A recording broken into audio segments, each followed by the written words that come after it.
चल चल आज जंगलात जाऊया. चल आज जंगलात जाऊया, वाघांसोबत चमचा गोटी खेळूया. चल आज जंगलात जाऊया, वाघासोबत चमचा गोटी खेळूया. तिथे माझा हुडहुड असेल, तो वाघांचा सरदार असेल. तिथे माझा हुडहुड असेल, जो वाघांचा सरदार असेल. तिथे त्याची आई असेल चिंकी, आणि माझा मुलगा पण आदी.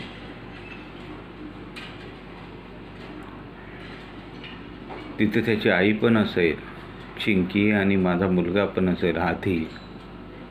वाघाचा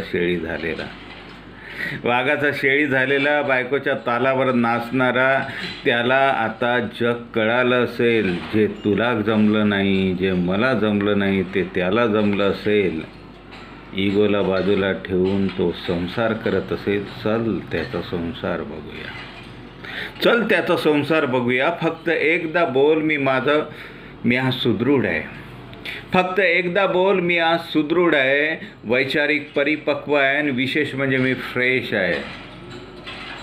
तू कडक आहेस असं मी म्हणणार नाही, कारण तो चावटपणा झाला. तर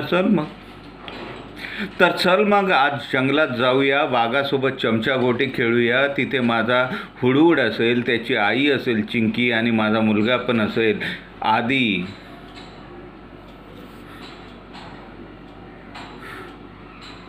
वाघाचा शेळी झालेला, बायकोच्या तालावर नाचणारा. त्याला जग कळालं असेल. जे तुला जमलं नाही, जे मला जमलं नाही, ते त्याला जमलं असेल. इगो बाजूला सारून तो संसार करत असेल. तर चल मग त्याचा संसार बघूया. फक्त तू सुदृढ आहे असं म्हण. तू सुदृढ आहे, वैचारिक परिपक्व आहे, आणि विशेष म्हणजे तू फ्रेश आहे. तू कडक आहेस असं मी म्हणणार नाही. तो माझा चावटपणा झाला. तुझ्यावर काय कविता लिहू? चल चंद्रावर जाऊया ना आपण. तुझ्यावर काय कविता लिहू? चल चंद्रावरच जाऊया ना आपण. एखाद्या जोडप्यानी चंद्रावर जाणं हा विचार मनामध्ये बाळगणं म्हणजेच कविता झाली. तुझ्यावर काय कविता लिहू? एखाद्या जोडप्यानी चंद्रावर जाणं ही मनीषा बाळगणं, हा विचार बाळगणं म्हणजेच कविता झाली. कल्पना विलास नको, माणसं दिलखुलास हवी.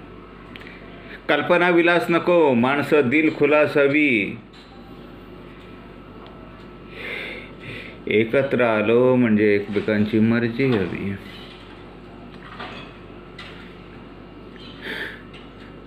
तुझ्यावर काय कविता लिहू? चल चंद्रावरच जाऊया ना आपण. एखाद्या जोडप्याच्या मनात चंद्रावर जाण्याची इच्छा निर्माण होणं म्हणजेच कविता झाली. कल्पना विलास नको, माणसं दिलखुलास हवी. एकत्र आलो म्हणजे एकमेकांची मर्जी हवी. चल पुन्हा एकत्र येऊया. पण एकदा तरी बोल, मी आज सुदृढ आहे, वैचारिक परिपक्व आहे, आणि विशेष म्हणजे मी फ्रेश आहे. आणि तू कडक आहे असं मी म्हणणारच नाही, कारण हा चावटपणा झाला.